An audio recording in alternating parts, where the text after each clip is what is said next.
Do you ever look at a map and wonder about how we got to the point where these are the lines of demarcation? I think about that every time I go below 14th Street in Manhattan.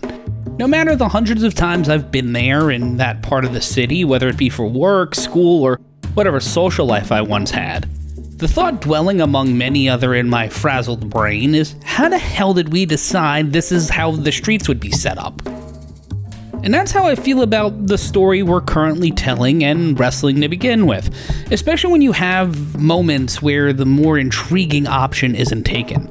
For whatever reason or another, this is the timeline we have, and not the one where the wrestling monopoly was busted wide open and created a more inventive and competitive business a decade before everything else really kicked off. And while I complain about the wrongs and what might have beens of the past, I also know that I've benefited from the what was and what will be. So I'm trying to find some perspective in that. I'm Matt Ryan, this is Historically Speaking, and this is part 2 of chapter 2 of our look at Pedro Martinez and the story of the International Wrestling Alliance. When we last left you in this tale, Martinez had taken over the Manhattan booking agency, and just as fast as horses come out of the gate down at the track, attendance and Booker Tootsmont's attention span plummeted.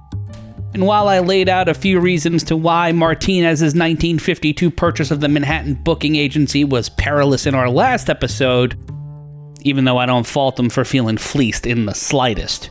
With his pride and wallet taking a hit, Martinez minimized the damage to both by selling 50% of his interest in the Manhattan booking agency in June of 1952 to top star Antonino Rocca and Colaquariani, who was one of the managers of Rocca, both of them getting 25% under the names of their respective spouses. Then on February 10th of 1953, Martinez and Mont endorsed a contract that transferred Pedro's last 25 shares of capital stock back to Mont at a rate of $250 a week plus interest over a 100-week period. With Martinez divested, Mont's membership in the alliance was reinstated, and the old boss became the new boss, as Martinez would await his weekly payments from Mont and go back to Western New York.